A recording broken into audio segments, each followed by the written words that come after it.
L'histoire nous conduit en Avignon. La chapelle de Sainte-Croix est le siège de la confraternité des pénitents gris. La fondation de cette confraternité remonte à l'époque du roi Louis VIII, père de Saint-Louis. Pour célébrer sa victoire contre les Albigeois qui niaient la présence réelle de Jésus dans l'Eucharistie, le roi avait proclamé un acte solennel de réparation. Le 14 septembre 1226, fête de l'exaltation de la Sainte Croix. Le roi, vêtu d'un sac de cendre, prend la tête du cortège pour aller prier le Saint-Sacrement à la chapelle de la Sainte Croix. Pour soutenir cette piété royale, une confrérie est instituée pour assurer une permanence d'adoration dans la chapelle des pénitents gris d'Avignon. Le 30 novembre 1433, alors que l'adoration est exposée pour les fidèles dans la chapelle des pénitents, la ville d'Avignon est ravagée par une terrible inondation. Suite à d'abondantes pluies, le Rhône déborde. Armand et Jehan Pouzillac-Ferrare prennent une barque pour aller sauver l'ostensoir contenant le Saint-Sacrement.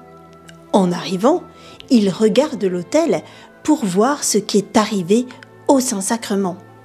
Mais ils voient, à leur grande stupeur, que les eaux sont montées de presque 6 pieds, s'écartant à gauche et à droite comme 2 murs, laissant au milieu l'autel avec l'ostensoir parfaitement sec.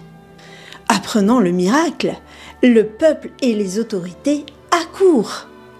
Ainsi, plusieurs centaines de personnes furent témoins de ce miracle.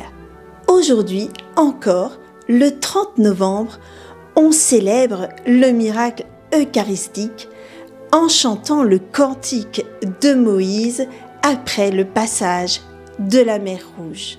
Ce miracle nous rappelle ce que nous dit l'Évangile en Marc 4, 35, 41. Qui est-il donc, celui-ci, pour que même le vent et la mer lui obéissent? Carlo nous dit: les hommes se préoccupent tant de la beauté de leur corps et non de la beauté de leur âme. Aujourd'hui, voyons comment préparer notre âme pour la faire belle, pour qu'elle puisse accueillir au mieux son Seigneur dans l'Eucharistie. Comment vivre pleinement la messe? Préparons nos cœurs quelques jours ou quelques heures avant cette rencontre. La première chose à mettre en place, nous l'avons vu, est de se confesser régulièrement. Le catéchisme de l'Église catholique nous dit: celui qui est conscient d'un péché grave ou mortel doit recevoir le sacrement de la réconciliation avant d'accéder à la communion. Ensuite, l'Église nous demande un jeûne eucharistique d'au moins 1 heure avant de communier. Qui va recevoir la très sainte Eucharistie s'abstiendra au moins 1 heure avant la sainte communion de prendre tout aliment et boisson, à l'exception seulement de l'eau et des médicaments. L'Église nous rappelle aussi que l'attitude corporelle, gestes, vêtements, traduit le respect, la solennité, la joie de ce moment où le Christ devient notre hôte. Et à ce propos, Carlo disait: lorsque vous assistez à la messe aussi, vous devez manifester par votre corps votre foi. Si je me mets à rire, si je mange un chewing-gum que je retire de ma bouche juste avant de communier, ou si je m'agite sur ma chaise, je ne me prépare pas à participer pleinement à la messe en dirigeant mon cœur vers Dieu.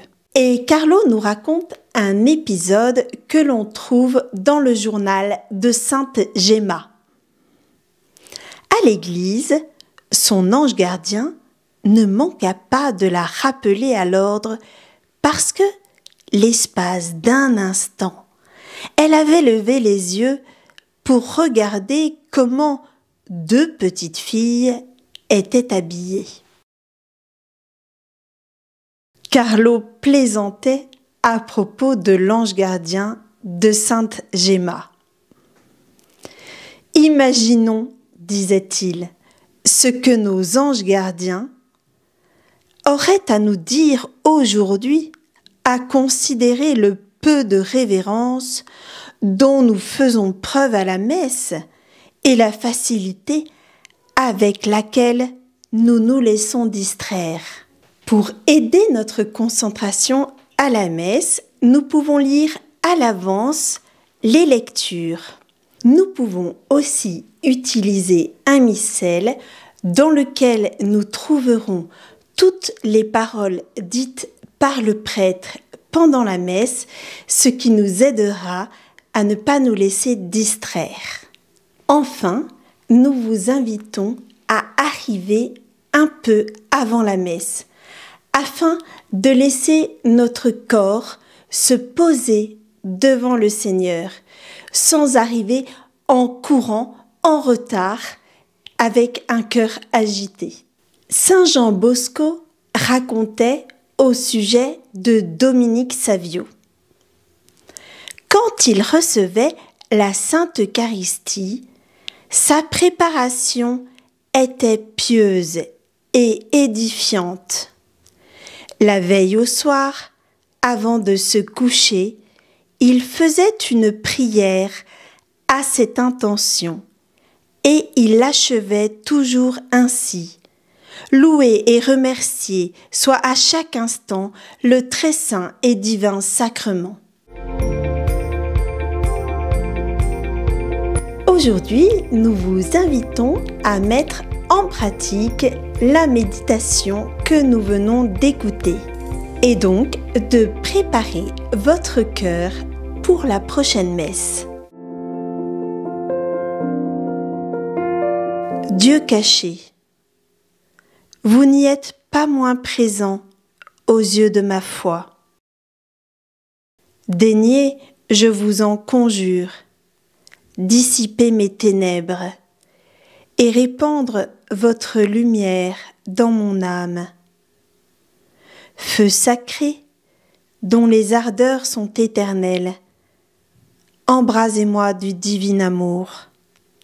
Brûlez, consumez tout ce qui vous déplaît dans mon cœur et rendez-moi la pureté de ma première innocence. Et Seigneur, je vous prie en particulier pour le prêtre qui m'est confié. Amen.